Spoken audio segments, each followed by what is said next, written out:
Buddy, man, what a week it has been. I think I have finally figured out what it's like to work at a crypto startup, man. Jesus Christ. Oh my God. Adam, how are you feeling, man? Good morning. I feel amazing, man. What a time to be alive, bro. This is what it's all about, man. It's creating interesting stuff during interesting times. And this is it, man. Amazing. Yeah, we have made it. Good morning, guys. Leo, GM, how are you doing this morning? GM, yeah, I was just going to say, like, if you guys are feeling stressed during the bear market, not just the bull market, guys, I mean, you're going to be in for a treat, I think. Yeah, no kidding, dude. Yeah, I'm excited once we get to the Emblem update part. There's so much happening behind the scenes. It's incredible. ETH Horde, good morning, brother. I promise this week we're getting to the collecting segment. Sorry we missed that last time. We went 2.5 hours. You guys didn't get to the collecting statement last dude, we were recording for 2.5 hours. I was pooped. I don't want to do the show anymore. Good morning, ETH Horde. Hey, all good. You know, it worked out perfectly because now I got something on deck. Didn't have to do research this week. On vacation in glorious Cancun and having the time of my life. So it's great. And yeah, good morning, good afternoon to everyone. I am well impressed with everything that Jake and Adam have been having to deal with for the last couple of weeks, but it's exciting. And I haven't been able to catch up with all of it, but it just, as we know, crypto moves, at the speed of light. So much is happening.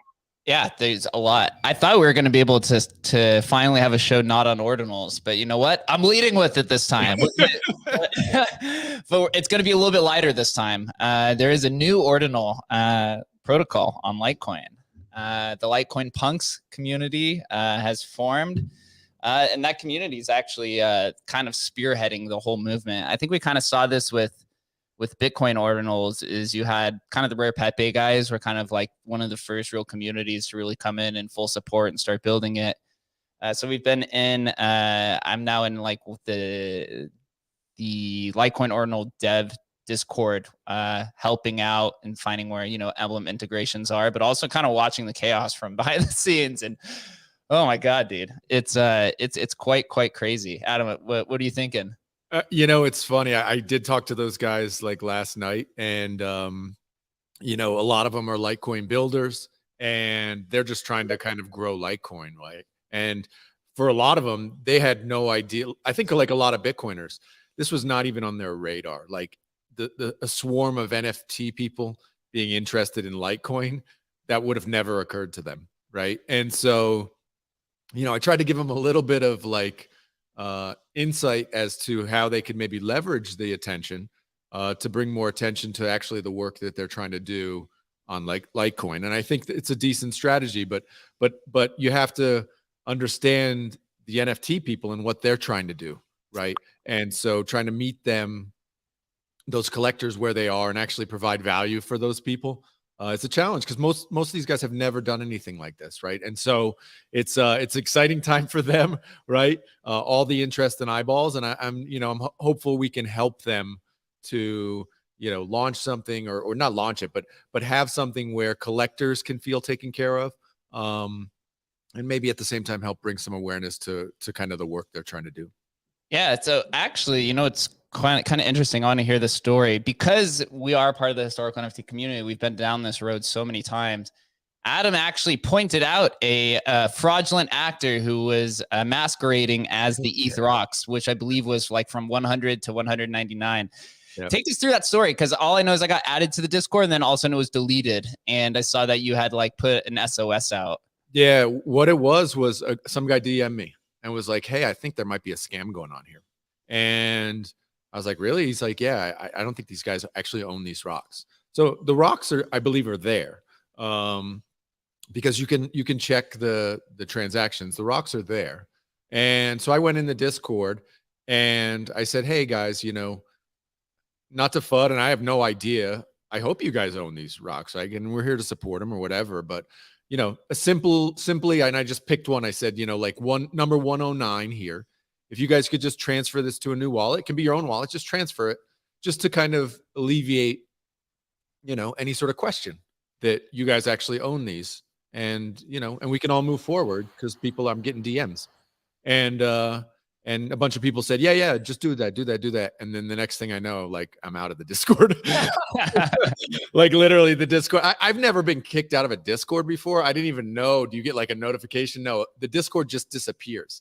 And so then I made that tweet, and sure enough, then those guys deleted not only the Discord, but deleted their Twitter as well that was going along with it. So yeah, these guys were pure scammers, trying to sell these, Litecoin Ether rocks, or whatever. So be careful out there. It's kind of worse than that, Adam, because like I saw this all like 24 hours later, and I realized I was the member of this like kitty cat Discord. They just pivoted all their users to this like cat auction. No, really? Wow. Yeah, dude. I left it, so I don't know what's going on now. Maybe they're on to dogs, but yeah, they're selling cat pictures. Oh boy, Dogfather, good morning to you. I know you've been covering Litecoin Ordinals and Bitcoin Ordinals. Tell us what your thoughts are on this. Yeah, man, GM. So I was also live with Adam in the Discord. So 2 or 3 people were raising these concerns and also DMing me. And then they were starting to ask the same questions like Adam a bit before we were kicked out. And then we were asking, and then also Adam was kicked out.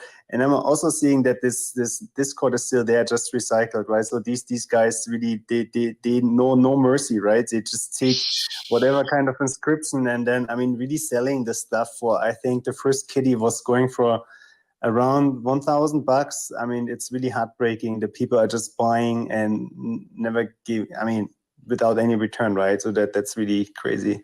And you can tweet about that and everything, but they always find someone who's greedy enough and unexperienced enough to just send money and hope for something in return. It's really bad. Yep. And in general, I think this Litecoin Ordinals is pretty interesting, because it's teaching us many things. So that this ordinal movement is so strong that this developer was just doing that for like a small bounty of $2,000 bucks. He was creating this and forking the wallet, and really quickly as a side project. And now Litecoin is also having these type of inscriptions, which is pretty insane. And now people talk about Dogecoin being next. And maybe we talk about that later, because I think that warrants some more attention. That's I hear a lot of people who are very skeptical of the Dogecoin inscriptions, but I'm sure somebody will figure out some way to circumvent that and get through it. Talking about specifically just Litecoin Ordinals, for those who don't know, there's one interesting component to Litecoin that a lot of people don't realize is this update of Mimble Wimble, which is supposed to come to Bitcoin at some point in time, which is just private transactions. So if this does get rolled out properly, then you will be able to kind of obfuscate the transaction of sending the I think it's of the inscription. So you'll be able to hide who's the one who's inscribing. That's much farther down the road. I might have got that a little bit wrong, but that's the cool component to it. I remember when this first happened. So just as like a disclaimer, Adam and I are the OG role of the Litecoin punks because we were one of the first 50 people to enter the Discord. So just want to note that when this was all happening and jumped in there and saw people inscribing, man, I didn't know what was going on. And I had to try to hit up a few people to try to get some low inscriptions in there because I really wanted to be a part of this. Mostly because Adam and I missed the whole Bitcoin Ordinals thing because we were working for Emblem at the time, trying to make sure that the ship doesn't burn down. So I missed the whole fun and the whole frenzy of Bitcoin Ordinals. Yeah. I mean, it was easy to miss. Although we knew about it, it was like a freight train coming, and I was trying to get prepared, but failed, man. My technical skills, I should have gone back to coding school a couple of years ago. It would have been good. But, same thing with Litecoin, trying to download the node. I was like, I'll just forget it, McBride. Just let it go, man. I let it go. But it is interesting. You get this kind of, and I'd love to hear Leo's take on it, but you get this kind of, I guess it's just human nature. You see something that works and people like. Obviously Bitcoin Ordinals ticks so many boxes, principally being that it's on Bitcoin, right? And then these other chains and forks or whatever are like, well, we can do that too. And so you get kind of these second best solutions, which are, less expensive, bigger blocks, all these kind of like positive things from like reason why people might use them. And I'd love to hear Dogfather's kind of theory on this too. But so you get in the same way that you got Doge Party, right? Because it's a less expensive kind of option. You're getting the Litecoins and, potentially Dogecoin down the road, and these ordinal inscriptions on there, and people get excited, not as excited as the Bitcoin Ordinals, right? But a small community can grow around them. So I'm interested to hear what other guys think on that kind of thing. Yeah, Leo, tell us what your thoughts are. And then I know Dogfather, I want to hear some stats afterwards because I know you've done multiple threads on this. You might have to provide some more analytical insight. Yeah. So, I mean, here's the deal. From a pure financial market perspective, like this is kind of like, like you can go buy a Rare Pepe and then you can also buy like a 2019 historical NFT on Ethereum. And I think they're both very valid things to collect. Okay. So again, we've talked about this like bell curve or just this sort of like curve of value. Like we like to think in these terms of like these black and white like cutoffs. The reality is there's lots of gray in these markets. So to me, it's like, Bitcoin's a 50 times larger chain than Litecoin. So probably it's going to have like 50 times more value in its ordinals. It's just a very like obvious rough mental model you could have. But Litecoin is still like a multi-billion-dollar blockchain, and it can have some interesting advantages like lower fees. Like it's obviously not Bitcoin, so like it doesn't have that brand and that like security aspect going for it. Obviously, a 51% attack on Litecoin would be significantly easier to do. That said, like for certain use cases, that's totally fine. Like people might not care for certain use cases. So to me, this is just like very natural. And, I don't want to see people like complaining that, oh, this is like, you shouldn't be collecting on Litecoin. It's not the real one, this kind of stuff. Like the reality is this is going to spread everywhere and it's going to be a lot smaller, but it's like a lot smaller of a multi-$100 million thing is still millions of dollars potentially. So of course people are going to be attracted to that. And just like it's completely valid to collect historical NFTs from 2019, right? So yeah, I mean, my take on this is like, guys, collect where you want to collect. These things do follow a bell curve. So if things start to get out of whack, where like the Litecoin market is like, like 10% the size of the Bitcoin Ordinals market, I'd be like, maybe that's like that ratio is a little out of whack. But for kind of bell curve, like I see no reason why you wouldn't want to value the first 100 or first 1,000 like Litecoin Ordinals. That totally makes sense. I totally get it. Let the collectors collect what they want, man. How dare you? No way. You only get to collect what I say. Everything else is a scam. have always believed in that, man. Everyone has a different type of criteria when it comes to ascribing value to different kind of things. Collectors are weird, man. That's the one thing I've learned. Everyone comes and flocks to different types of assets and to different types of ideals. So it's really tough to know. Dogfather, give us some analytics. Tell us even what's going on in the sub 1,000 inscriptions. What are you seeing down there that might be valuable? Yeah, I mean, on the Litecoin Ordinals, they have some pretty funky stuff. So I mean, no financial advice, obviously, but I would really have a look at that. And obviously, it's way cheaper to have an entry, right? So some projects are now selling, you know, for example, this Litecoin punks, which are not the first punks. You know, you have to be a bit careful. So they're not the first ones. But I mean, they talk about something like a starting bid of 2.5 Litecoin, which is something like $250, which is for a sub 1K, nice, right? I mean, that's like, what do you get in terms of Bitcoin ordinals in that price range? It's just way later, right? So, and then you can discuss whether that is, you know, like the most interesting stuff. So let me go through some things. So I think the most developed community right now are the Litecoin punks, Adam and Jake were talking about. So they are inscribed in the range between 642 to 798. So I was part in a quick live demonstration that they actually hold these punks in their wallets. Not saying that they actually send them to you once you give them the money, right? It's always to be careful. But at least, you know, it's in their wallet. So I checked that. Then there are Litecoin glitch ordinals. So Swoody is having a project with 50 different Litecoin logos. They're inscribed in the range between 668 to 865. Then we have these Litecoin rocks where these scammers wanted to do something. They were really inscribed between 101 and 200. So I don't know how they did that. Maybe just well coded. And they are like 4-second animated MP4 clips on our beloved rocks. We will see who's actually owning those. So they have a very low inscription numbers. They are rocks. I think they're interesting. Then there are some Peppies where some people say they are like stolen artwork. So let's see what that's. And then there's some other Peppy series. So it's really very early. And for some of these collections, you not even know who is doing that. But they will come out of the dark for sure. So and there's some other punks. I don't know who's doing that, and they start at 458 inscriptions. So check that out. And then there's some other cooler things like something where you always have some M in some different version. I don't know whether that's AI or so. So there's some cool stuff out there, not just, you know, copycats or whatnot. So check that out. I think they have interesting price entries for, you know, something like Tezos. To me, that's like Tezos or Polygon compared to Bitcoin Ordinals. I'm really glad to hear that some people clearly were listening to our NFT Now show on Monday, guys, about ripping off, you know, struggling artists. I'm just glad to hear people are paying attention. Well, here, I'm going to drop some alpha that I have not said publicly yet. I own 2 collections in the sub 1000s. So you can.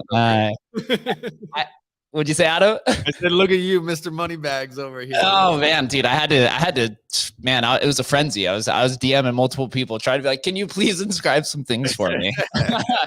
So this actually leads into me being incentivized to kind of like look around. And so this morning, actually, before this conversation, me and Swoody, we went through and we successfully round-tripped a vault or a Litecoin ordinal, which I'm going to pull up here on the screen for those that are watching. Let me see it here in 1 second. So we took this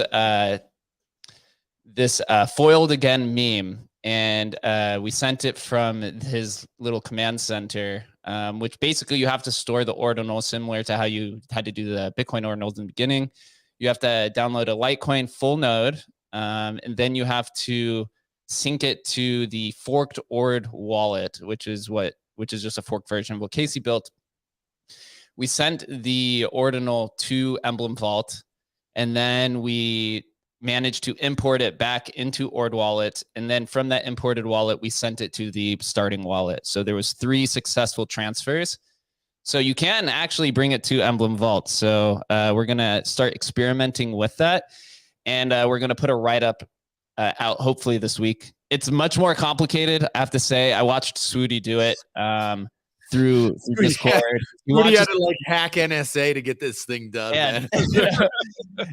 No kidding, dude. Well, I literally watched him. We toyed around with this for literally like an hour and a half this morning, trying to figure it out to see if it was even possible. And it's definitely possible. It's just that right now there's no other wallet support out there. I mean, Sparrow could integrate it. I saw Ordinal Wallet said they were looking into it. Liteverse, which is actually the L2 on top of Litecoin that you can actually sell NFTs on. So Ordinals are not the first NFTs. I guess maybe on chain it is. They're also looking into it. So it seems like some of the infrastructure plays are looking around to figure it out. But I think we're going to start dabbling with the Emblem Vault stuff because we've now proved that you can safely transfer it back and forth with a little bit of dev expertise. Yeah, a little bit. That's an understatement. Ethord's got his hand up. What are your thoughts on this, bro? Yeah, just one quick thing to add to. I don't think I could come up with a better time for this to happen. With Litecoin too, as kind of the panel cynic, I'm always trying to look on the other side of things. And I don't know how Litecoin keeps surviving. Charlie Lee ditched it so long ago and it doesn't really add. And then Dogecoin forked it and it's obviously already a fork of Bitcoin. So like, what is it really doing? What's its utility? And then all of a sudden out of nowhere, of course, if you look at like the yearly chart, it's up pretty much 50% against both Bitcoin and ETH during this bear market. So clearly, Ethor wrong again. Surprise. It's been doing very well for the last year in comparison, obviously not to US dollar. And then this comes out and, while it's having a little resurgence, it's adding that much more value, that much more kind of just a new stamp to it, Yeah, absolutely. So I do want to stay on the Ordinal stuff, but kind of spread into some other happenings, and then we can migrate kind of into the Bitcoin stuff. Brand new, there's actually an Ordinal show, which Leonidas is co-hosting with Trevor, and I believe there's another guest. So if you guys want to stay consistent with that, then make sure that you follow Leonidas. I know one of the big things that they were covering was that Luxor Mining officially acquired Ordinal Hub, the premier platform for building tools of buy, sell, and track Bitcoin-based NFTs.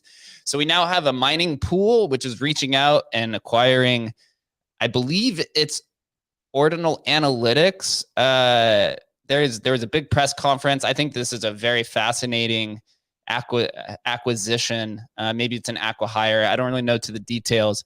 So I was going to pivot over to Leonidas and ask him some of the more specific details. I don't know if you were able to interview the founder. I forget what his name is. I mean, I could ask Nick right now. I actually haven't talked to him about it. But yeah, I mean, I think the idea is pretty simple. You're a miner of Bitcoin. Your revenue stream is basically 100% getting these rewards from mining blocks.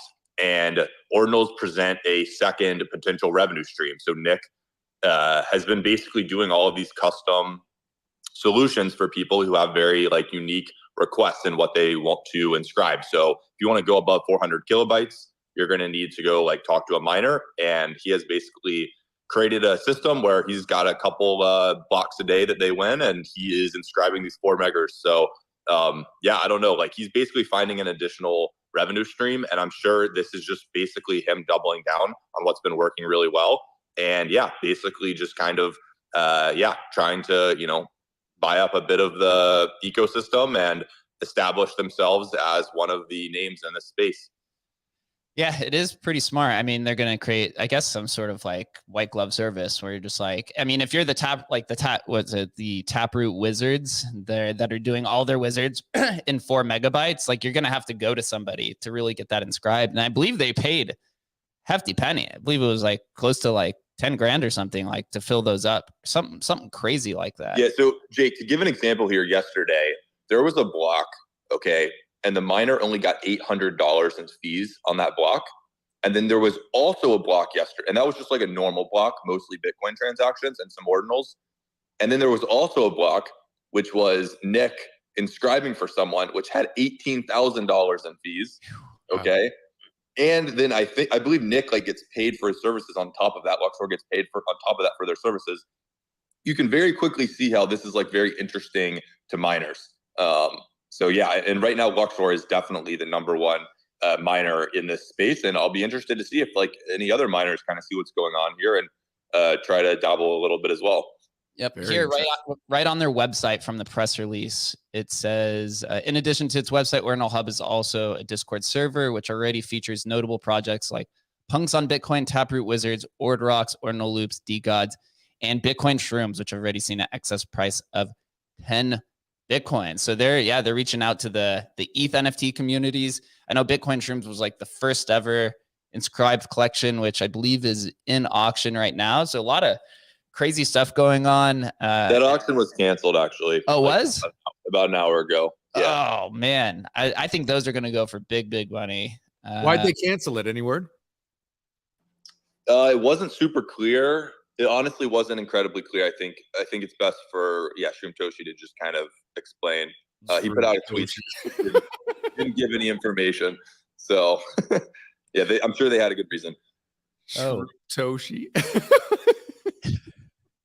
You gotta love this. Bro, I love that. So awesome, dude. Speaking of Ordinals and Emblem Vault, I don't know if you guys saw it, but there was somebody who took a Satoshi and fractionalized it into, I believe, 100 fractions. So they took the smallest account of a Bitcoin, the smallest unit, and made it even smaller. Like the kind of ingenuity and innovation, or just pure lunacy. I don't know if this guy's just absolutely crazy. I'm gonna pull up I'll put the tweet on the video here in a second. The gentleman actually had reached out to me prior. He also reached out to Deez, who is also like a big NFT influencer, to get both of our opinions on how to do it, because Deez runs the Fractionalized website, or he's like an investor or something. And this gentleman, for his project, I think it's 99 Ordinal. I forget what the project is. I'm gonna pull it up. He took one of them and fractionalized it, and he's doing it more on the guise of experimentation and to just see what happens and to toy around with it than I think he's motivated by profit. As we were discussing privately, the idea was like, I have no idea if this is going to work or not, but I just want to see if it's even possible to do. And I thought it was quite unique. He actually has some other plans as well. He hasn't completely shared with me, but he said he plans to go deeper into the DeFi financial system with an Ordinal and an Emblem Vault to really see what happens. Dogfather, I know you love innovation and analytics and all kinds of weird kooky stuff. What you thinking up over there? I mean, I was saying that this is the most important news of the week, so one of the most important news, because this is opening a whole new world. We are not talking just about one-on-ones, like super rare kind of stuff, and now we can make semi-functional ones. I think this is pretty big news. Yeah, I'm interested to see like what else happens from this. And so I put here on the Twitter thread, unlocking the true power of Emblem Vault. This is the first case where a user has vaulted a BTC NFT and then went over to an ETH DeFi protocol and fractionalized a non-ETH NFT. That already sounds pretty kooky. They're called Ordinal artifacts, and it was a big thread. It actually received a lot of attention. Some people are really not understanding even what's going on with the vaulting structure. Adam, what do you think people are missing when they're kind of attacking, or maybe they're confused of saying like, I don't get why people are inscribing things on Bitcoin and then bringing it back over to ETH, for example, like the Bitcoin punks, or they're taking ETH ideas, inscribing it into Bitcoin, and then bringing it back to ETH. A lot of people are missing something about that. What do you think it is? I think mainly they don't understand what like Emblem Vault is at its core. Like they really don't understand it. And I've had to explain it 50 times over the last, 2 weeks. And they think it's some sort of bridge or weird bridge, and they don't know what happens to the actual asset on Bitcoin. They don't know what happens to the Ordinal. They don't realize that it's just locked, or it's just in a wallet, and nobody has access to the wallet. That's what the NFT on Ethereum is. And so they just don't understand like this base principle that you're just basically trading ownership, but the thing never leaves the native chain. And so that they don't get it. They just say, well, why would you? Why wouldn't you just keep it on Bitcoin? And they don't understand things like liquidity, and they don't understand like where people trade, and that people want to trade on OpenSea, and they want that atomic swaps where I can do it easily and not have to worry about getting paid. And they don't understand all the challenges that we in the historic community, like we get it, right?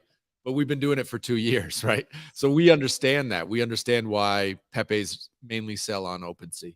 And so they just don't understand that kind of like base functionality of like what Ethereum does and why you would want to sell your, ordinals there. So, it's for us, it's great because it's like a never ending education space, right? We have so much, learning for people to do, especially Bitcoiners. Like they don't get it. They don't really understand it. And so learning about liquidity and why you would want to access liquidity, why there, the marketplace is better over at OpenSea.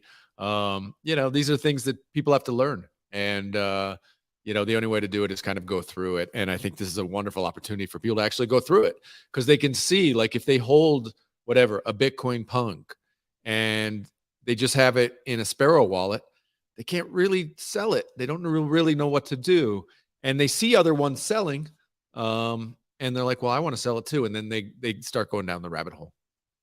Yeah, it's absolutely true. And also now Emblem Vault is fully Taproot compliant, which means that you can now safely vault and unvault your ordinals through the Taproot wallet. There's actually a Taproot feature now inside of all Emblem vaults. So you'll see the one that's the traditional one, which is the legacy wallet. It says BTC/counterparty/Omni.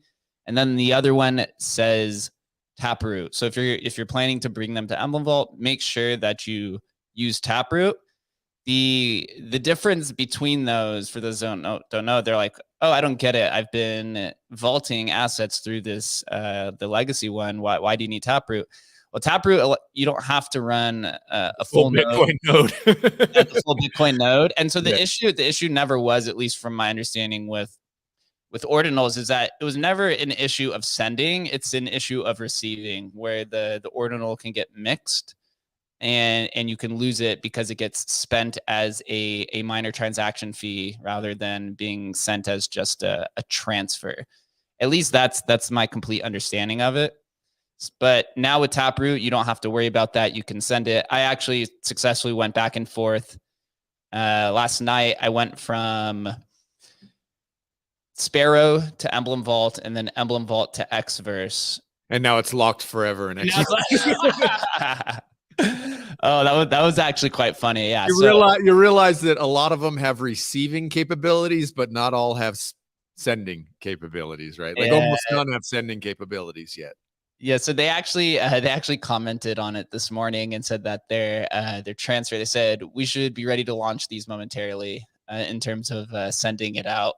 But just because I imported it, I can still import it back into Sparrow and then send it somewhere else. So that's the cool part of importing, where you use the 12-word mnemonic phrase? Mm-hmm.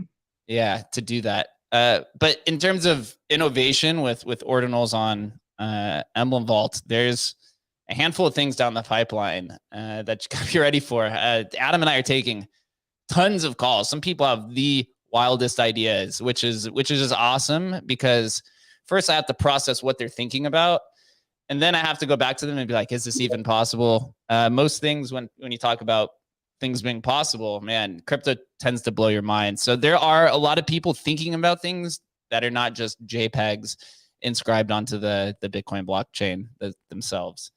We do have DC Desktop Commando, who just joined us. DC is our favorite community member, who is a legend in the space. He's been with EV and Emblem Vault in the community since the beginning, man. He's helps out a ton, and he's also a very knowledgeable person. So make sure you guys give him a follow. And DC, good morning, man. How are you doing? I'm good. Just recovering from a cold at the moment, so my voice sounds like a badger or something like that, you know. Yeah, appreciate your service. We should over the weekend too. I mean, me, DC, and Adam, we're gonna have up videos and blogs of how to successfully go back and forth with your ordinals, and then hopefully Swooty and I will put together the Litecoin one. So that content will be there. We'll be able to. Shane Alexander put in the comment, he wields a big hammer too. LMAO. Can I just mention, I know it's not to jump on it, just that the OpenSea Taproot address isn't appearing yet at the moment. So, Shannon's on it.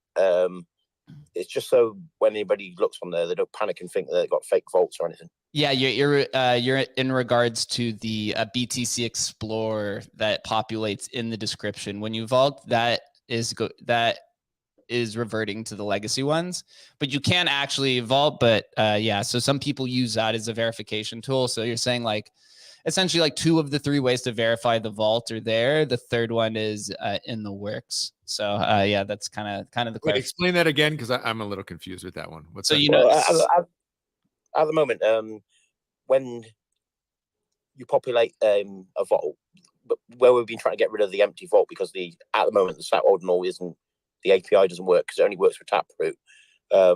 People have been putting Bitcoin in. That forces OpenSea to project the Bitcoin address up, which means that when you click on the ordinal ID, you can verify against that particular address that it's the correct one that ordinal's in. At the moment, when putting into the Taproot, although it sees the Bitcoin because it's the Bitcoin blockchain, it's only showing the legacy address. So when you click on the again the ordinal ID, it's showing the Bitcoin address, which is in fact empty. So for the time being, it might confuse people. Mm-hmm. So Shannon just needs to make the Taproot one appear instead of the Bitcoin legacy address. Gotcha. Yeah. So it's the hyperlink that you see in the description, because everyone, of course with the Emblem Vault, right? There's so many ways that that scammers use in their toolkit to try to trick people, and so the hyperlink that takes you to the Explorer it's a very important verification tool. One other interesting thing that I've been watching is this is Stacks. Actually, I don't know if you guys are familiar with Stacks. It's a L2 that's on top that's built on top of Bitcoin, and it was created by Munib, who was the guy who actually created OneName. So he's like very early into a lot of these ideas. OneName was a dApp that was built on top of Namecoin back in the day that tokenized profile pictures and it tokenized your banners, but then you could receive Bitcoin with your OneName profile. So he went on to build Stacks. And I think now they're actually like fully a layer 2. There was some tweet the other day about how it was like kind of like a pseudo sidechain, but now it's like fully compliant with the L2 protocol. And it's up like 150% in the last week. And I've seen some of the maxis get pissed because and even some other ordinal supporters like Eric Wall, who is saying, he said, I have no idea how Stacks completely jacked the ordinal narrative and then found a way to integrate it into their protocol, right? Because they were using Gamma and some of these other ones. So now there's actually some internal war, or maybe just the whole Bitcoin infrastructure community has never actually had full competition, right? So now the competition's heating up and some people are getting stressed that there's more than just one protocol there, which I think to me is so important to the longevity of Bitcoin. And we're seeing a lot of developers kind of flock over there.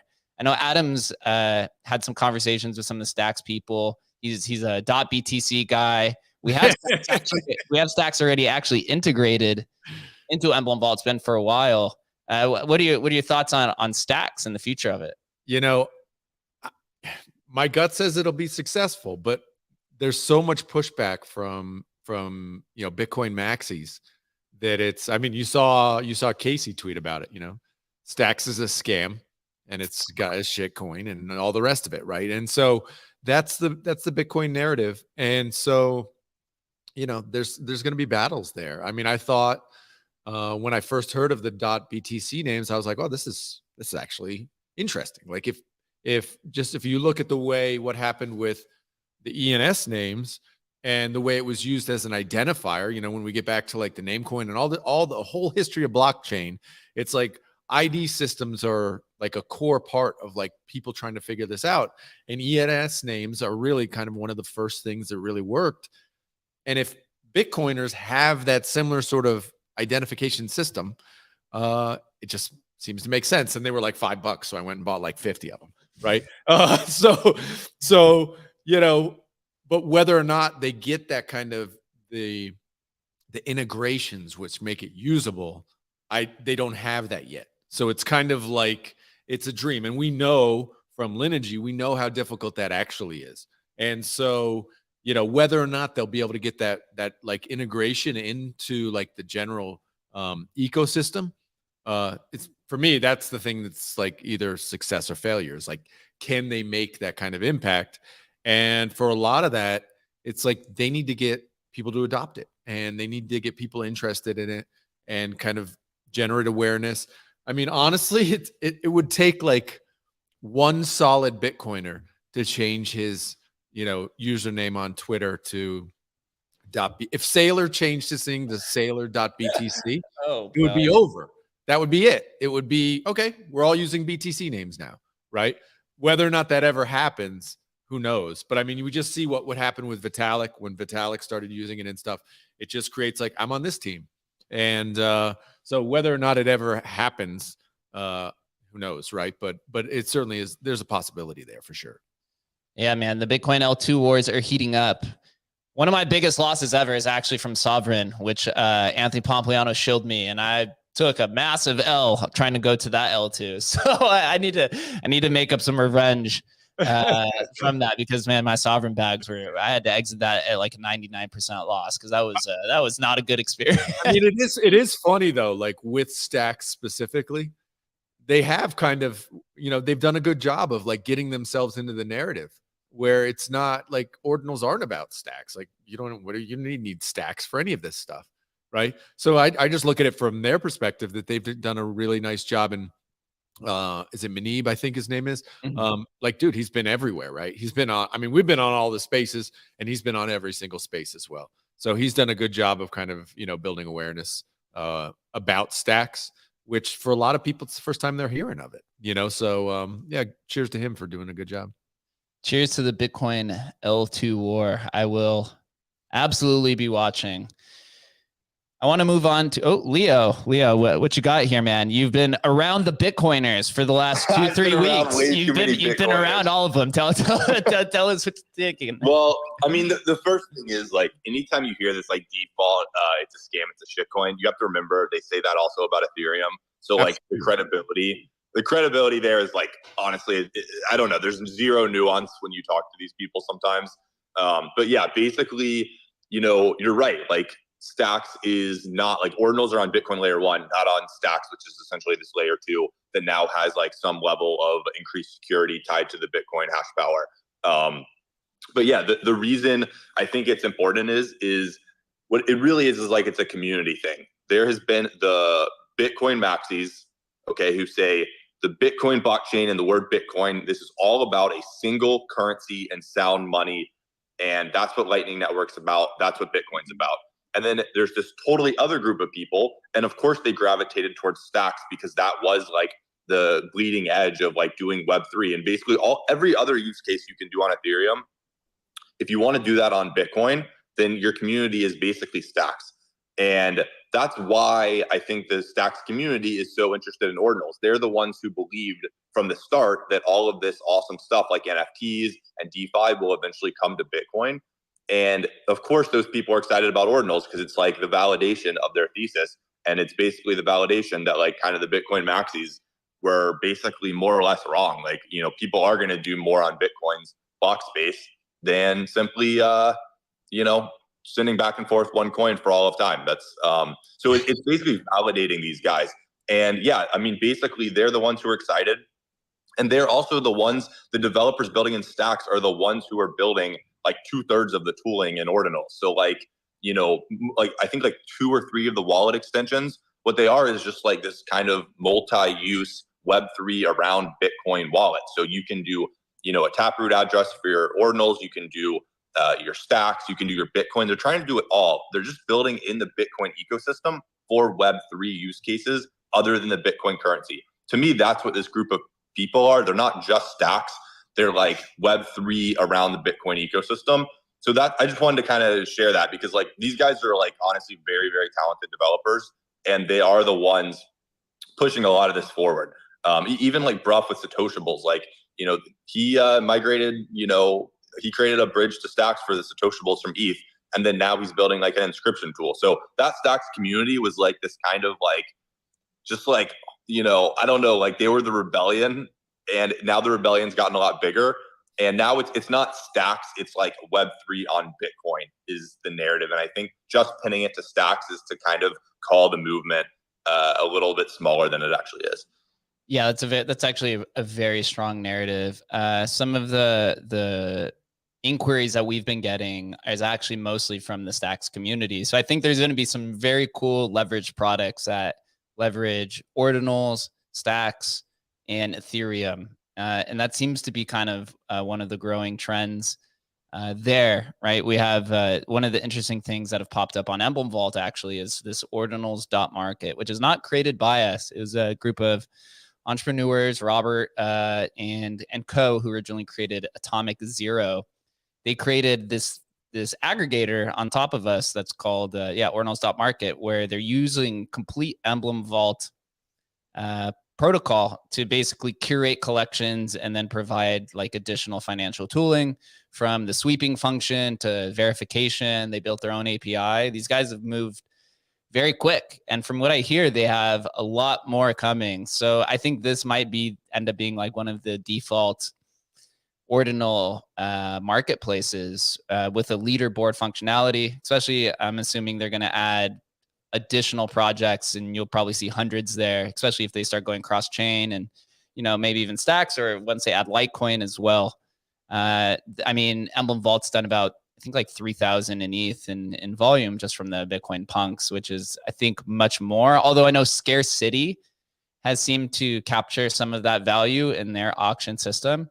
One of the trends that I've noticed is that what Emblem Vault is doing is it's essentially bringing the flipper community to Bitcoin, because that's never really been possible. Because when you go through the decks on Counterparty or the Dispenser, there's no real flipping there, right? I mean, you can maybe make a flip like days later because you have to set it up. You just do not have that smart contract functionality to, you know, buy, list, sweep, and all these different cool things. So I'm interested to see how the like Bitcoin flippers are moving onto Ethereum, right? Or it's just the Ethereum degens who just want to get into Bitcoin. So it'll be interesting to see kind of where that crossover is. Yeah, I'd love to know what you guys think specifically about this idea of, there's a lot of people with Bitcoin who might want to deploy that Bitcoin into kind of risky assets, let's call them. So I think we saw this to a degree on Ethereum, where a lot of ETH whales, and we all ran into some, you know, where these guys have thousands of ETH, and they use that ETH on NFTs during the NFT bull run as a way to try to make bigger gains, right? My gut says Bitcoiners aren't interested in that. Bitcoiners are interested in holding Bitcoin, not necessarily flipping. But, you know, I'd love to know if you guys have different thoughts about that or have heard different things. Dogfather, give me your thought. You're the one who pulls up all the numbers on our Counterparty and Doge Party specialist. What do you think? I mean, on Counterparty, you never had this type of Bitcoin maxis because there was a big disconnect between the two communities. So it will be interesting to see whether on the Ordinals it will be different. So whether if we have a fully Bitcoin native market, whether the big Bitcoin wallets are grabbing some of the cool stuff and the early stuff. But on the Counterparty side, there was never really a big connect. Yeah, well, one thing I want to mention, and then I'm going to pass it over to Chain Left and say GM as well. Scarce.city actually operates on the Lightning Network, and a lot of the Bitcoin maxis have been pro Lightning Network. That's kind of right. That was kind of the whole idea of the fork, was like, we're just going to build the Lightning Network so we don't have to increase the block size. I don't know if they've gravitated over to Scarce.city and used the tools, that they've been preaching on for years. But I mean, they had $250,000 to $500,000 in sales during that ordinal auction. So it makes me curious if any of the OG Bitcoin maxis are the ones who were the winners at the end of that auction.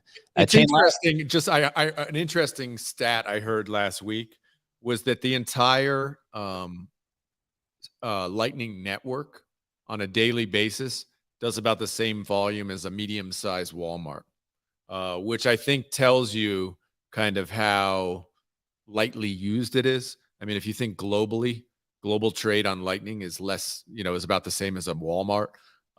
It just puts in perspective that Bitcoiners, they talk a big game, but they're not exactly, spending a whole lot of money on Lightning. It's that wealth effect, man. Once you get too rich, you just don't want to do anything. You just want to kind of just want to bask in the glory and call it a day. Chain Left, we're finally making it over to you as our on-chain specialist, man, who's also just deployed some cool inscriptions there. What's on your mind? Hey Jake, yeah, I was just gonna say, because you mentioned how Emblem Vault brought the flippers market to, sort of for the inscriptions essentially to Ethereum, right? And it definitely happened. I'm not denying that, but I just wanted to say it's not just the flippers market, because you've seen in my profile probably I've launched a collection of 10 generative art pieces. Possibly the first, I don't know, maybe not, but probably the first audiovisual inscriptions. And what I've noticed, all my collectors, I think out of the ones that decided to buy, I think bar one, all of them wanted to have it through the Emblem Vault. They didn't want it to have it through the, Bitcoin, just a transfer through Bitcoin or something. They just asked me to if I could vault them essentially. So I just want to say it's not just the flippers. These guys are long-term collectors. They don't care about flipping. They're not into PFPs or anything like that. They just they're full on long-term art collectors, and they focus on the long-term collection, and they just wanted it through Emblem Vault. I just wanted to highlight that it's not just the flipping. It's Emblem is providing a service that is pretty much covering all the bases actually, and it looks like they even the most adamant collectors are into collecting through Emblem Vault, even if it even if they realize that there is some sort of semi custodial side of it or anything like that. Yep. Yeah. Thank you for actually bringing up that point. It's a very good one. It's the kind of the thesis of why Adam and I joined is we realized, you just got to meet the buyers where they're at. And that's why they want it to be on Ethereum. For the collector and art side too, there are actually a large amount of collectors that they just want to put their Bitcoin assets in Emblem Vault so that they can display it in their gallery on Ethereum, right? So there's a lot of use cases outside of just flipping. The most popular artist that I'm actually seeing that people are collecting their art is this artist called Goro Shihita. It's a Japanese. Now that I followed him, I see all his stuff. He's pretty popular, man. He's probably got about 20 ETH in sales of his. It's called Ordinal Goros of its 100 collection. It's got a huge following, and he reached out to us to ask for assistance, and he's a big believer in Emblem Vault. And so if you're listening, man, dude, props to you. He really took the initiative as one of the first artists to go in there, and it's been having a field day, man. He's been getting having a lot of success. I'm looking at his wallet right now. He's even got some Satoshiables in there. He's still got a few of his. It's a pixel art project, but he's been around the block for quite a long time, and he's actually quite funny on Twitter. Yeah. But for collecting, we didn't get to talk about our collector's corner last time. Let's get to it, man. And I know Ethord is ready to talk about something very special to, I think, the majority of people who are millennial and up, maybe even the Gen Zers. But go ahead. Definitely some Gen Z action on this one too. But yeah, this Hoarder's Corner, a weekly segment that explores the world of physical collecting, digging into its history and exploring which characteristics drive value to drive parallels with historic NFTs. And this week, we have Star Wars action figures. So out of you guys on stage, any of you Star Wars action figures collectors or just big avid fans of the film franchise? Big time. When I was a kid, I like, this was a big thing, man. You guys are too young, man, but I actually had the original ones, like the C-3PO, the old real one. Do you still have them? No way, dude. No way. Those things are lost to time, man. The sands of time. Yeah, that's good to hear that. I'm a collector too of these ones. I'm sorry, go ahead. Was that chain left or desktop? I think it's desktop. It's desktop. I'm just saying I'd make you all mad because I open the actual packages and play with the actual toys like they were intended. That does not make me mad. I'm same as you, right? I don't buy things to just leave them in the packaging. Yes, that does keep the value up, but especially talking about kids here, right? What kind of kid wants to just leave them in the packaging? You want to play with them. You want to put Luke in the vehicles and drive the X-Wings and all that. So I feel you there. But yeah, okay. Which funny enough is actually the exact same way for like the Bixie, Bitcoin Maxis, ETH Maxis. You want to play with the stuff and invest and make more of it, not just leave it packaged up and turn into like a dragon looking after your gold,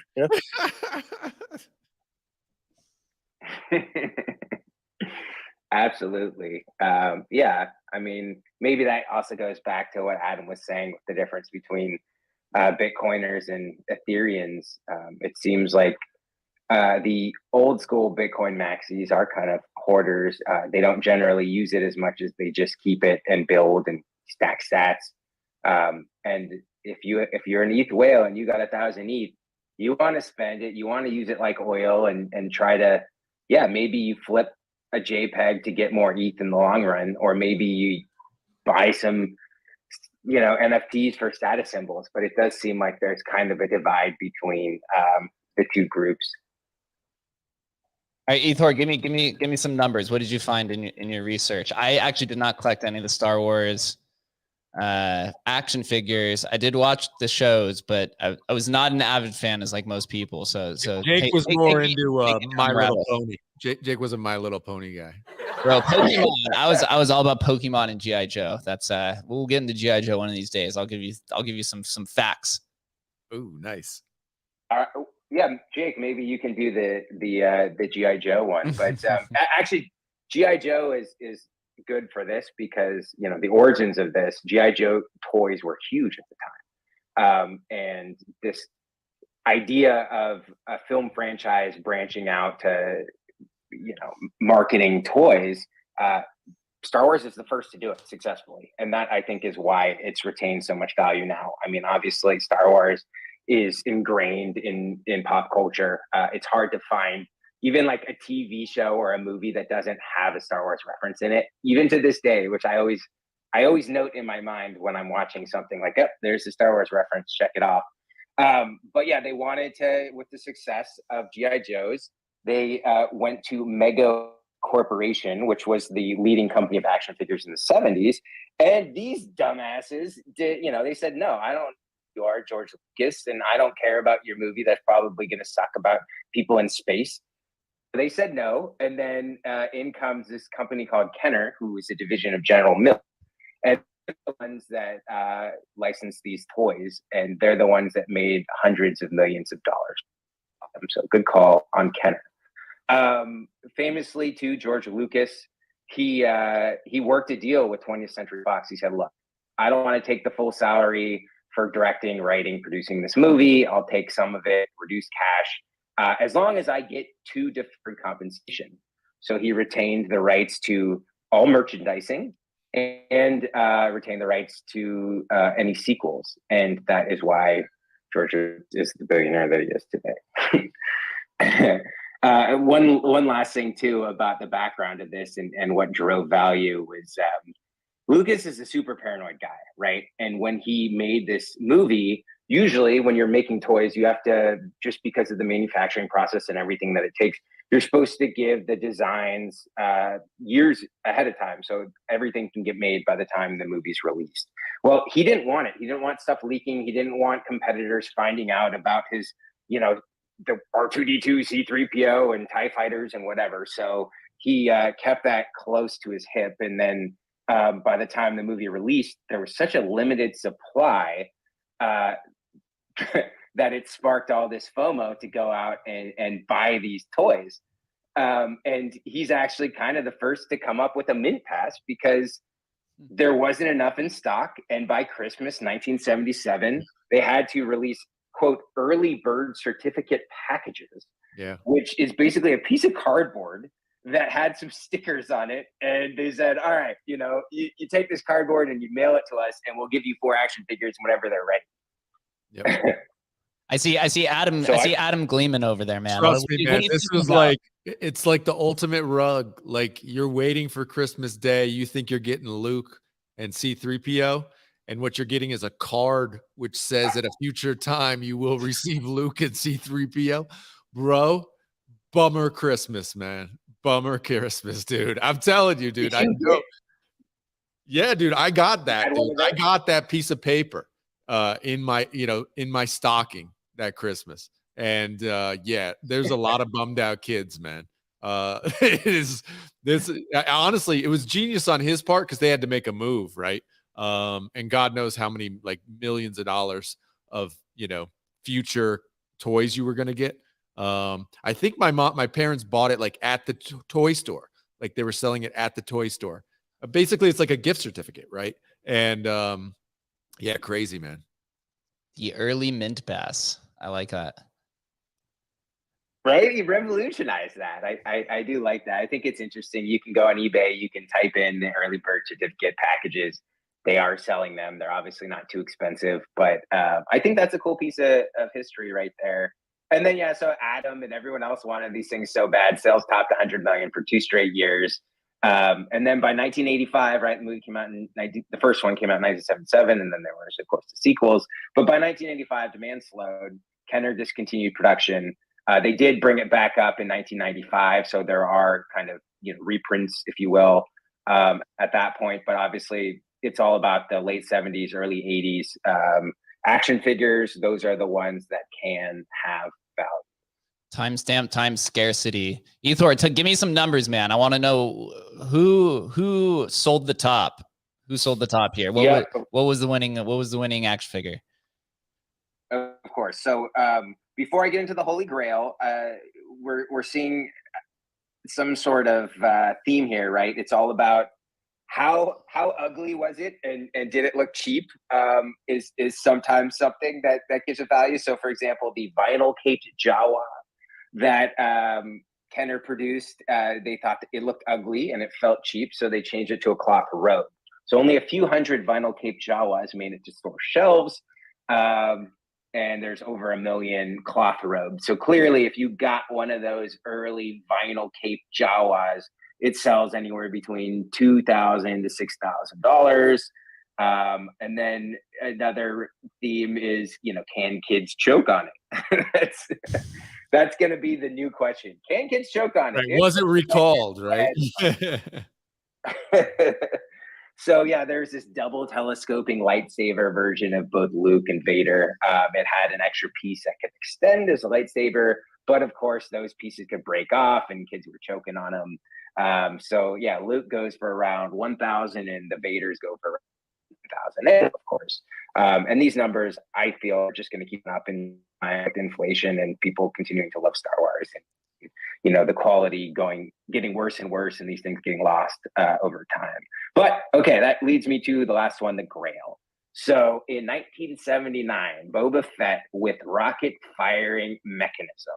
This thing was initially meant to be free in the mail, which, as everyone knows, anything that was a free mint holds a special place in our hearts. Mm-hmm. And this was, yeah, if you bought 4 action figures and sent the whatever UPC code in the mail that showed you bought 4, they were supposed to send you this rocket firing version. Well, that version was never mailed out.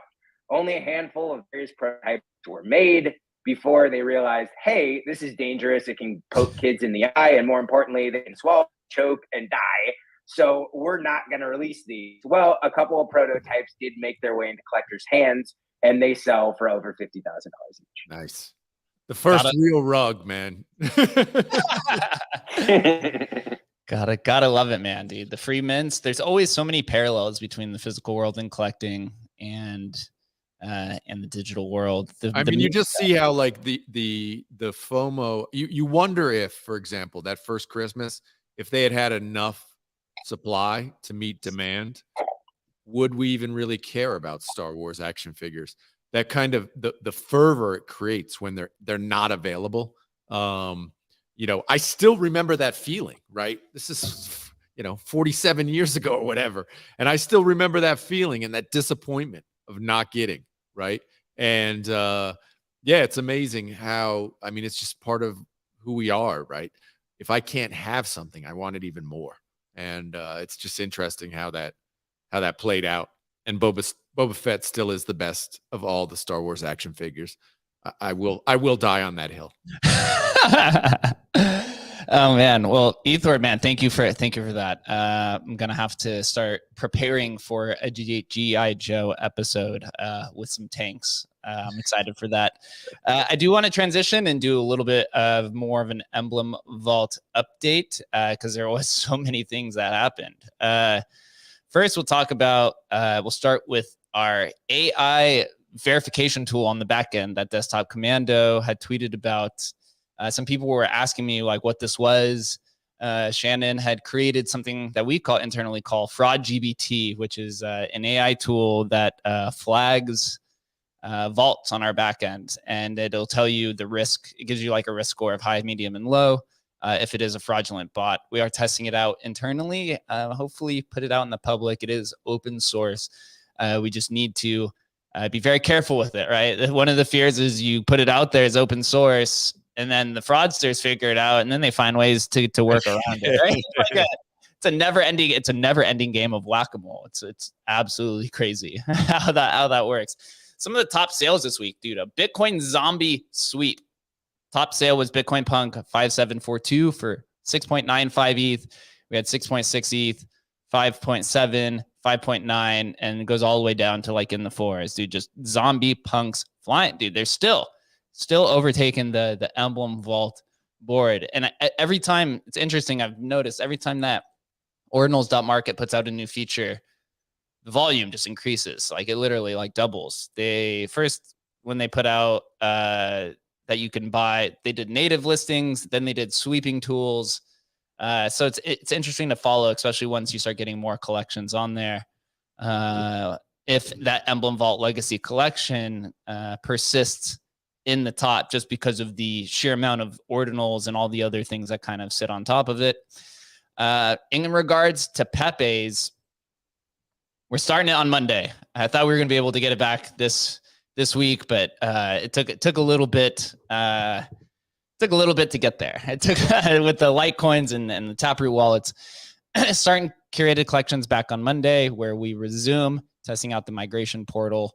And I believe now that Pepe.wtf is finally or has been able to compile all the wallet addresses from all the creators. They got a ton after that tweet, I have to say. I think they had like around 100 and it ended up like close to in 1,000, like around 1,000 people within 48 hours. Yeah. So they literally just went exponential. Those Pepe artists are ready to get their share, which they rightfully deserve as well. Also, one of the crazy changes, OpenSea on Friday dropped a bomb that they're going to 0.5% royalties, which now coincides with the blur farming. So people aren't really sure what's really going on. Emblem Vault has to make some changes, right? Our revenue stream, one of the main revenue streams, is dropped by 80% essentially. We're seeing it slowly trickle to zero. Some people are still paying 2.5%, which is awesome. The majority of people are paying 0.5%. So of course now you have to take kind of the volume approach to it. Some people in the community have noticed there's been some changes. And so we are actively reviewing the tokenomic structure of Koval. And so the funds that were supposed to be burnt are now sitting idle in a wallet until we make a decision on what really happens. They could ultimately end up being burnt. They're not being dumped or anything like that. We just haven't really had time and to fully dissect what the options are but we are actively in discussion for it. There's been a lot of stuff going on the back end, right? The business model is changing, so you have to adapt to the solutions. Any collection that's pre-2023 is essentially their royalties has gone to effectively zero, like everybody else. I think Emblem's in a better position than most of them because, you know, we do have a token, we have a vaulting structure, right? There's different things that we can go about it. But we do have to review that to figure out what's the best opportunity for an additional business model, especially when you have now another marketplace that's built on top of you, you know, that they get 2% royalties no matter what, and we get 0.5, right? So we're getting we're in a warfare from multiple angles, right? Our royalties gone to zero. The other person on top of us is making 4 times the amount that we are. Right? So there's a lot of stuff going on. Still trying to add the infrastructure. So we're actively reviewing the tokenomics. It's not because we want to dump it onto everybody. It's because we're in between multiple variables going on. Adam, would you like to add something to this? And when I think we're scrambling, all I got to do is open OpenSea and know that they are really scrambling. That's what I love. You know, it's so funny, and I don't know. I mean, I'd love to have you know, maybe Leo's perspective here because he's talked to a lot of people. But you know, I mean, Blur is it 90% wash trading? Is it 95% wash trading?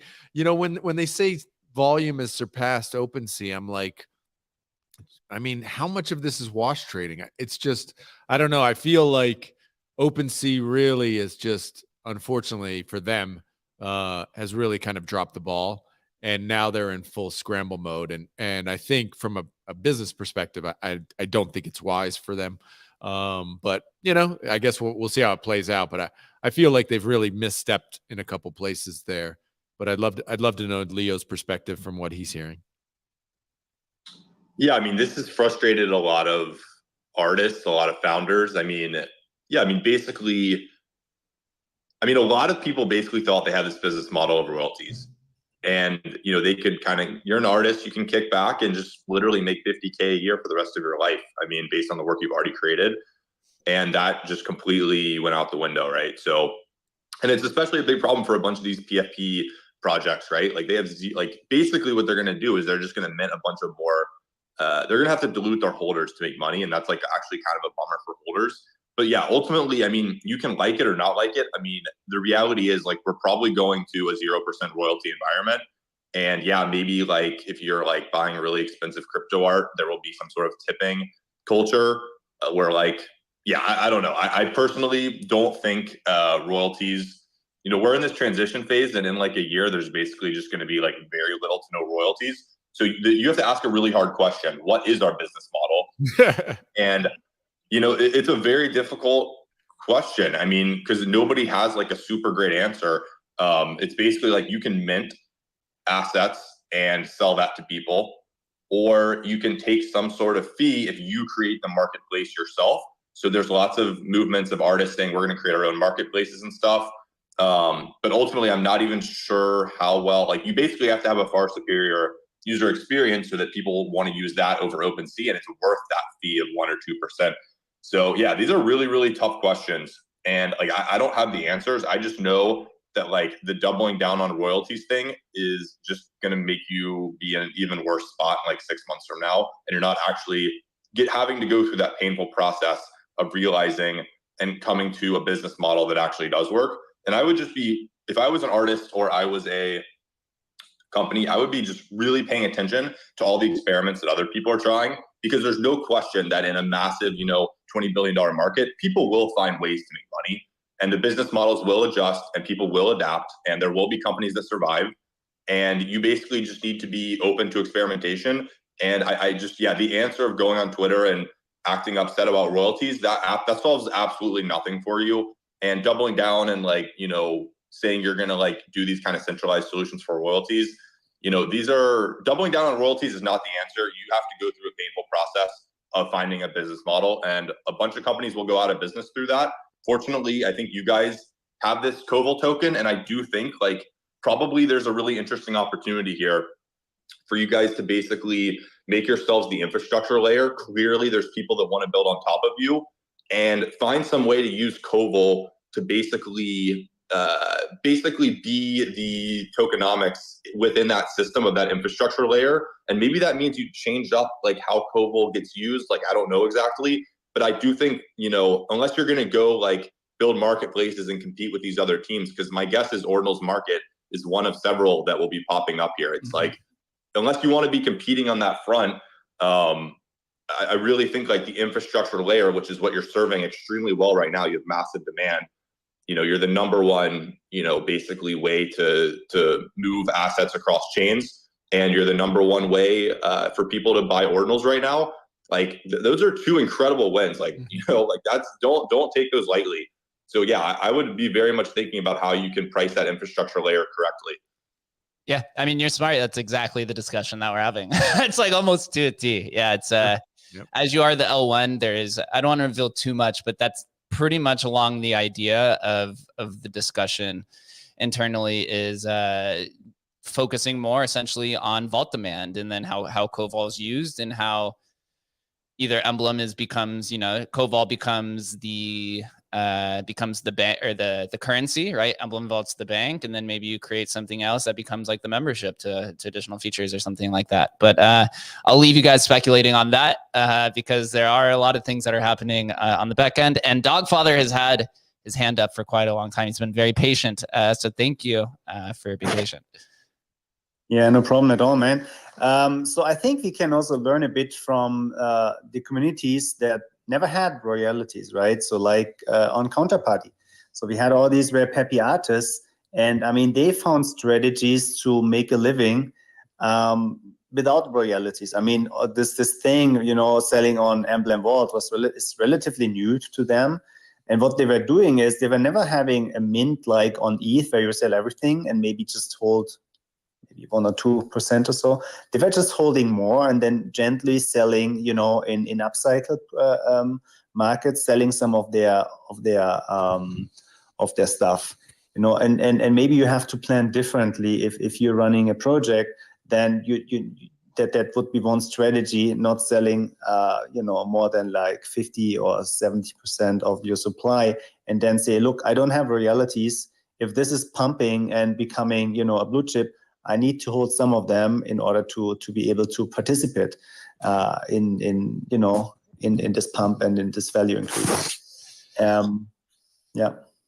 Yeah, no, you're exactly right. And this actually leads to a very good transition of what I wanted to bring up next.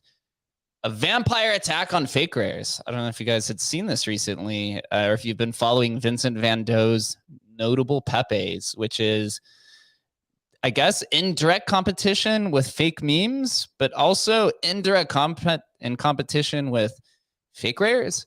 So Liam Herbst, which I'll pin up here, he posted that Vincent Van Doe is encouraging people to burn fake rares, the fake ASF, which you have to burn to put a fake rare out for notable Pepes. The floor for fake rares after this burn, I think there was 500 or maybe to 1,000 fake ASFs that were burned. And now the floor for fake ASF to even create a fake rare is now 2 ETH, right? So that business model is now become tough. It's like, why spend 2 ETH on a fake ASF, right? Because then you're gonna have to raise the mint price to 0.3, 0.4 to even be profitable. So his notable Pepes, I think there was 2,000 Pepe checks, which is essentially the same as the fake ASF. So it'll have about 2,000 assets on it, and he seemed to get a lot of demand from this. I know this is also building on his project or the Pepe checks, which is kind of like the currency. So I think Pepe checks, he has Pepe checks and Pepe something else. So the Pepe checks is kind of like Pepe cash, like you see in rare Pepes. And then the other Pepe checks, which is CHEQUES, like a check that you write, is what you have to burn to create a notable Pepe. So this is something that I've been watching as well, because it seems like Pepes are beginning to kind of phase out of Counterparty. And now there's a mass migration into Pepe Ethereum between all of the different artists, like you see with Grant Yun has done a bunch of Pepes, and Batsu with his geometric Pepes. And now you have notable Pepes on ETH by Vincent Van Doe. And then you have fake memes, which is the decentralized movement with Carsonated and Skrilla and a handful of those other guys. I don't know if anybody's been watching this, but what I want to hear first, Adam, we'll hear your thought. What do you think about Pepe's getting phased out on Counterparty, and maybe that finally being a closed history book because of how it's priced out now, and now the community is migrating to Ethereum? Dude, I need somebody to build maybe Leo, who's good with like, some images or something, can build like a graph so I can understand what the heck. It's like, it's Pepe's all the way down, bro. And like, I don't even know. There's fake, there's danks, there's rare, there's super rare. I don't even know what's going on. There's 800 types of Pepe's. It's literally infinite. And I don't get it. Obviously these guys are having fun doing this kind of stuff, doing the fakes and the fakes and all this stuff. Honestly, I can't even pay attention to it anymore. It's beyond me now. It's to the point of I've lost it. I don't know what's happening. I see Skrilla every day coming up with new stuff, and I'm like, man, I don't know. I'm out. I don't know. I'm perfectly happy. I'm just focusing on the rare Pepe's. We'll start there, and maybe I'll go down the rabbit hole after that. But yeah, it's too much for me, man. I'm in full Pepe overwhelm. It's Pepe is finally it's Pepe's front and center. Everyone's making their own versions. Nifty Universe says beware of the fake commons. So fake commons and bank rares are actually the ones that are also on Counterparty. So fake commons, you have to spend Pepe cash to make a fake common. I don't remember what the beware. Listen to that sentence. Beware of the fake commons. What? Who? Oh, man. Like, I don't know. I think it was Dogfather about like, well, it's like, how do you figure out, like, I guess this is the game, right? This is the game we're all kind of in. It's like, where are we going to place value in confusing markets like this?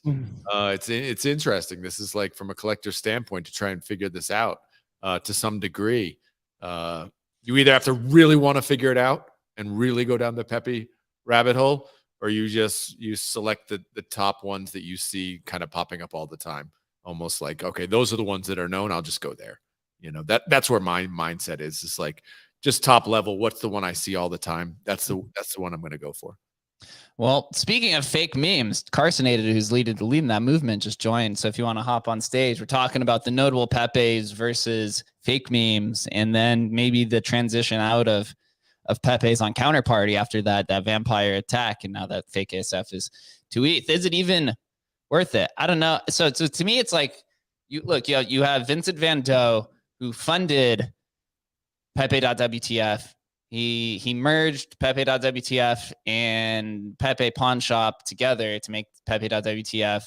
He's created the AOTM gallery. He's been the probably biggest supporter of Pepe's. This fool spent thousands of ETH on Emblem Vault for Pepe's. I guess he has credibility to go vampire attack them and then go create his own notable Pepe's, right? So maybe you call that one the influencer one, although he's a devout community member, one of the strongest ones. And then you have the decentralized fake memes movement, which I have to say, I was rejected. I got overvoted. I did not make it into season 0. It is now officially a rejected meme. Sad day for me. Oh boy, dude! I thought I had the credibility. Apparently, I went up against a community legend and did not make it in. So I will be back up at bat in the fake memes, and I will climb my way back into the community. But the season 0 voting, I believe, has concluded, or it's about to conclude. There's going to be 33 cards in season 0. I believe they've already curated season 1, and they're getting ready to deploy it here pretty soon. You have I'll just go through the logistics of how it works. You have the fake meme master pass, which I believe the floor is around 1 ETH. You're guaranteed a mint at 0.01 something, some random 0.012345 or something like that.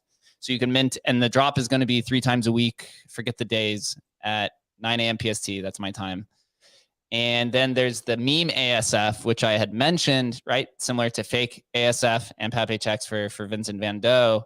The meme ASF, you have to burn 3 of them to get your card into the fake memes collection, which is now going to be perfectly curated all onto one smart contract, at least what I believe. And there's like 2,500 or maybe 3,000 fake memes. So I think there's going to be maybe over 1,000 or so ever created for the fake meme collection. I believe Vincent Van Doe's notable Pepe's is around 2,000 that can be totally created. So we're gonna get a Pepe off, right? And then this is probably gonna coincide right with 6529's memes and seize the memes. I still think the meme trend is coming back. I just think the memes are in accumulation right now while the things are happening. I don't think the memes are going away. I do think that this is the third big NFT trend. First, you had the PFPs, then you got the identities, right, with the .eths and .btcs and .blah blah blah.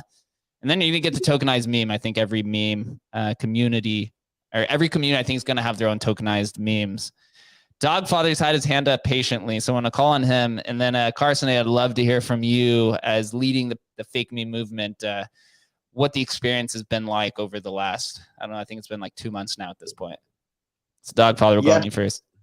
Yeah, I think Carsonated should come first because he haven't spoken yet.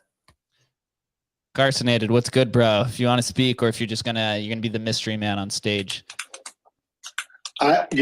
Thanks for having me up. It's great to be here. I saw a conversation going on and figured it'd be great to jump up and listen. And you invited me up, and I couldn't say no. So I wanted to hopefully help with some clarification, maybe take some questions, clear some air and some thoughts, because there's a lot. I would say there's a great deal of confusion right now, even in these new communities based on their existence in the old communities. So coming up and kind of giving some clarity, I think will help a lot of people. So that's what I'd love to do. I know you had pointed out that it was about 2 months for the fake memes in their existence. So I'll start there. We in the group, the first Genesis 5 memes that we all independently created, on the 22nd of last month, we decided, hey, this has something in it. So we're just a couple days over a month from an organic idea turning into something. Wow. And yeah, so it's definitely been quick. It's been fast, and we've been adapting and trying to find a path forward that was going to best benefit what we saw and what we wanted to do. So in reality, what we at the Fakes had felt was that the other meme collections that had come out were missing some of the early memetic creators, and felt that it was a great opportunity to bring some of those old school memers to the table that may not have otherwise got a seat. And with the exposure to all of the creators in fake rares and all of the creators in rare Pepes that had come before, we saw that we could create a place for them to exist and show off their powers and their prowess. Yeah, no, that's why I hopped on it when you guys were putting it all together. It really reminded me of, it was kind of like the third edition of Pepe's, but this time it was on Ethereum. But all three of those, between rare Pepe's, fake rares, and fake memes, they all happened organically, and they all have a unique story, a similar story, but a little bit different in the variety. So tell us first, just go through, you mentioned the story. Tell us like what's happening now, like where are memes going now? Clarify what happened with season 0, and then how does somebody get into, or what's happening with season 1? Awesome. So when we created our 5 memes, it brought a spark of energy to a lot of other creators, and we saw this groundswell of fakers making memes. And as we decided that we were going to turn this into a collection and build something with it, we knew that what was going to be important was to bring those early, it's funny because it's only been a month, but those early artifacts of fake memes into the collection in some way. And with fake rares, we had season 0, series 0, which had a really unique method of bringing things that had come before fake rares had started and giving them an opportunity to be curated into a collection. So we decided that we were going to do a series of meme offs, which were, head-to-head battles, which would allow a number of these unique creations to get a chance to get in, which is a little bit different than how fake rares did zero. But there was just so much material so quickly that we created these battles and allowed holders of the 2 meme ASF passes to come into our Discord and place a vote for which one they wanted to win. So we had a first run grouping of 20 meme offs, and those got the opportunity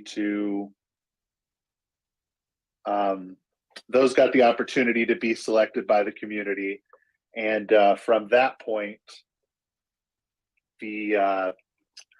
sorry, my earpieces went out here, so I don't know if you guys can still hear me. Yeah, you're good. You're good. You're good. Okay. All right. Sometimes it makes you nervous. So the community has selected 20 additions to Series 0. And then we did a second chance for the ones that had the most bummed out and sad that it didn't make it vocal commentary. And we gave those another chance to go up against another group of first runs.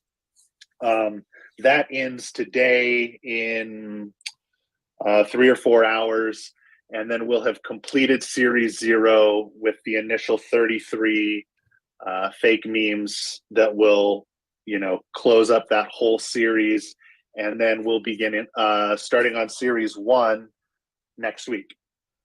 And is Season 1 complete from submissions? And then how are the drop mechanics? What are the days of the drop? What is the price? And what is the supply minimum? So Series 1, I would say, is probably in the range of 75 to 80% complete. We have a couple of spots saved for a few people that are working on things, and we have a couple of open spaces that we're working on filling. So if somebody wanted to get a fake meme submitted for Series 1, they would want to be in the next 36 hours at the top end to be looked at, to be included potentially. Otherwise, those would be decided on for Series 2. We have a couple of unique mechanisms for sales of the drops. And we have a meme ASF master pass and a mint pass. And we're going to have 3 phases of each drop.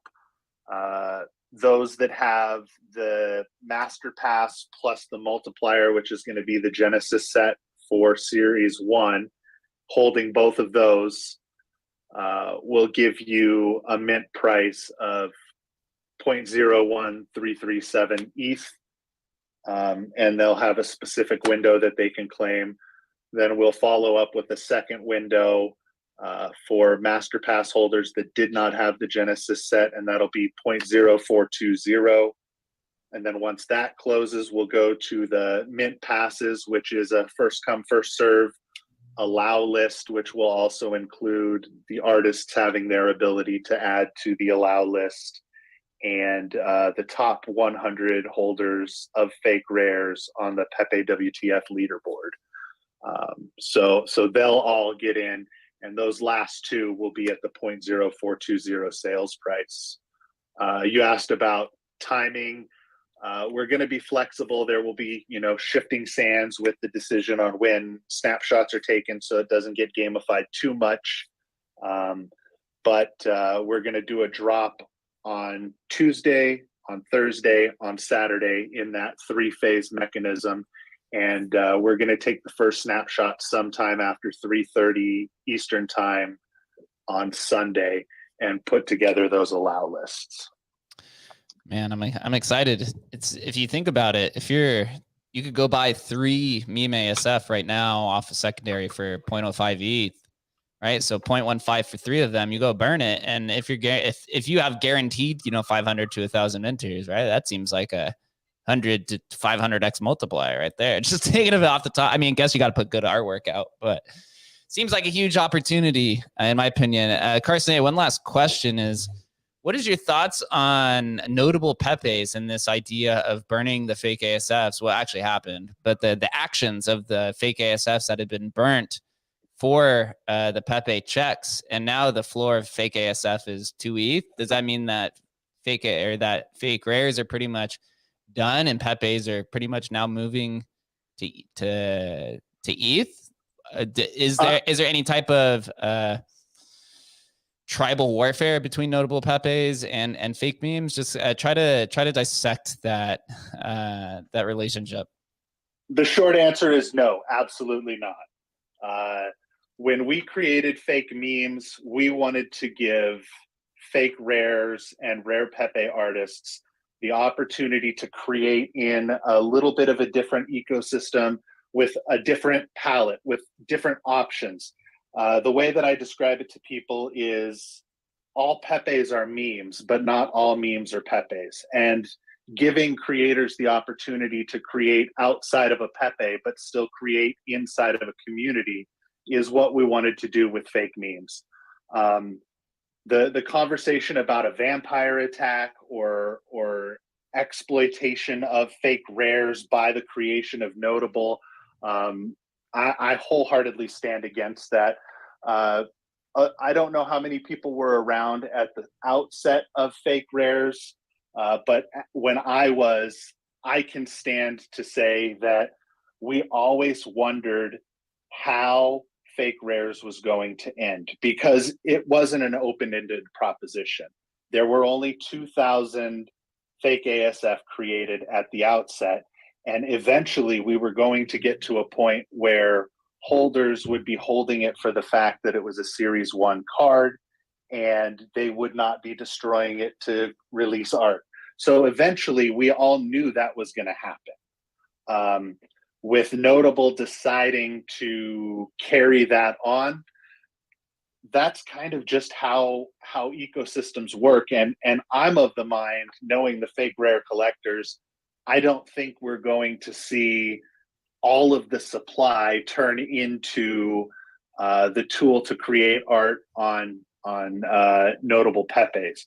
I do think we will see, a bum rush or a flood for the doors by some people that may have extras, but I genuinely think that fake rares will continue to carry on, and people will still have a reason to use their valuable fake ASF to be in the closing period or the last third of what's going on. And I wouldn't say it's the last days. So anybody that thinks it was an attack or thinks that there was animosity or a rift or a fight or a family unit was separated and there's a divorce and the kids have to decide if they go with mom or dad, that's not what's going on. This is just the evolution of what's happened, and we're all still in this together. Like I said, fake memes will be awarding the top 100 holders of fake rares from Pepe WTF. And that's something we can do because of our close relationship with their team and the ability to get that important data about who is a holder from them. There isn't any division. We're all working together in the context of we're continuing the publicity and the notoriety of what is Pepe. So you'll see fake rares artists doing notables. You'll probably see notable artists doing fake memes. You'll see all of us in this together to push out to the world what Pepe is and how it originally started on Counterparty Bitcoin. And so I feel bad that a lot of people think that, but I want to tell them that that's not correct. There's no fight here. Awesome. Actually, so I pinned to the top the tweet that I was referencing that got a lot of exposure about the vampire tech And thank you for clarifying it. We do see some of the other fake memers in the crowd. So shout out to JB and Viva Lavandle, who are part of the Genesis 5 with Skrilla, and the last one is escaping my mind. Don't murder me. But it's okay. But there's 5 total. It's exciting. I actually just swept 5 me and myself while you were talking. getting some more FOMO. I've been like a true G-Gen, man. Yeah, done, man. I mean, I have my own strategy and plans of what I want to do. Right. I mean, if you could tell from my own fake meme, I'm not a artistically talented person, like aesthetically, but I got other ideas of how to contribute to it. It's pretty exciting to see. I haven't looked too much in the notable Pepes, although I know Vince Van Doe's just got a fucking war chest of pretty much everything altogether. Leonidas, I'm curious on your thoughts of Pepes. Have you dabbled into fake memes or looked into notables? I mean, you're entrenched in Bitcoin NFTs right now. Do you find yourself looking towards Pepe's moving to Ethereum? So to be honest, this like last development, I'm just learning about it on the show here. So I'm not like super knowledgeable at the latest developments. That said, like my commentary is just that this is like Pepe culture spreading. It would be like really like it's very awesome that there's many people wanting to create in this ecosystem and wanting to carry that torch on. And that's a much better scenario than 0 people caring. So I'm just happy that people care, that just the history of Pepe's will get carried on to a new generation of people that I'm sure get onboarded and in the coming years. And I think that's very exciting.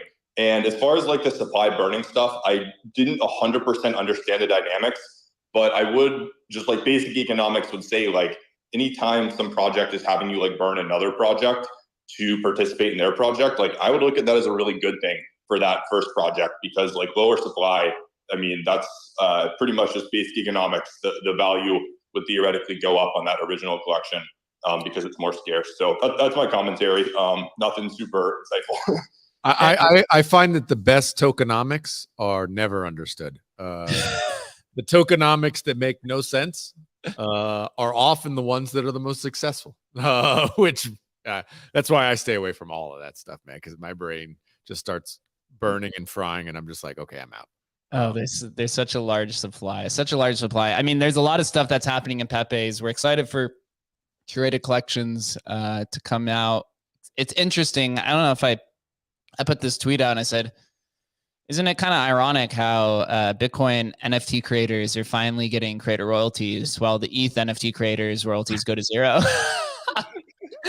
Oh man, it's so funny how that works out. Yeah, so I'm excited to see once we get the Pepe's, fake rares, fake commons, and dank rares, their curated collections. Once we could start that, we're starting back up the progress on Monday to see how those split royalties and kind of the incentive structures and how all that's aligned to see where it goes. But I mean, just to see that hundreds of artists within 48 hours applied to WTF, Pepe.WTF, when they found out they could get some share of the royalties, it just shows that they should be rewarded for their work. So I'm excited for that. I'm excited to see where everything goes.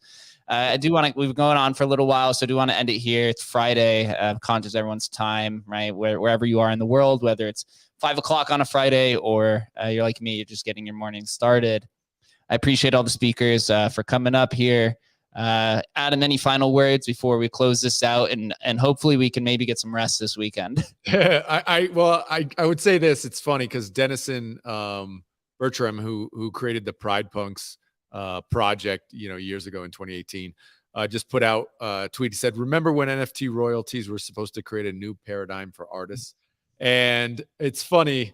I'm like, well, I think I wrote him back. I said, like, that was 1,000 years ago, right?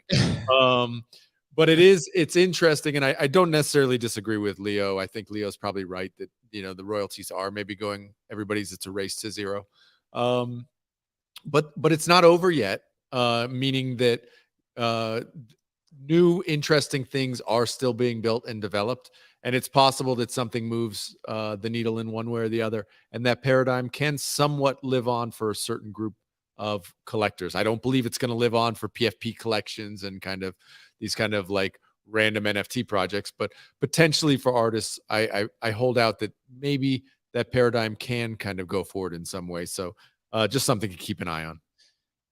Yeah, I absolutely believe. Leonidas, any closing remarks? What are your thoughts of the week, and what are we looking forward to? Wow, I mean, yeah, I don't know. Like, I hope everyone has a great weekend. I think get some rest would be my.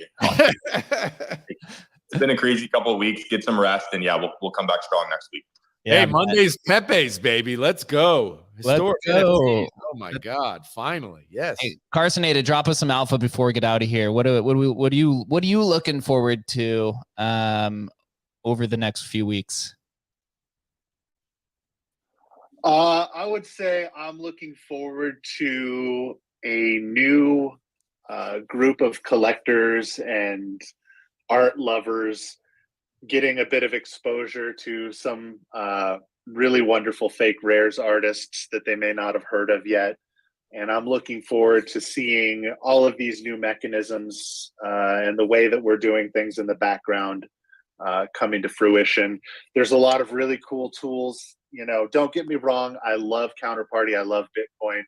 I love the way that we've done everything we've done. But I can't deny the fact that there are some really interesting tools that allow for some really cool functionalities, being able to claim things, being able to participate. So I'm excited to see new people get to see new artists, and people that we know get a chance to utilize these new tools and experience some other things. I think we all grow by experiencing and working in multiple places and being able to find the things that work the best all over the place and bring them home to wherever we call home. So I think we're going to see a lot of smiling faces and enjoyment in that in the coming weeks.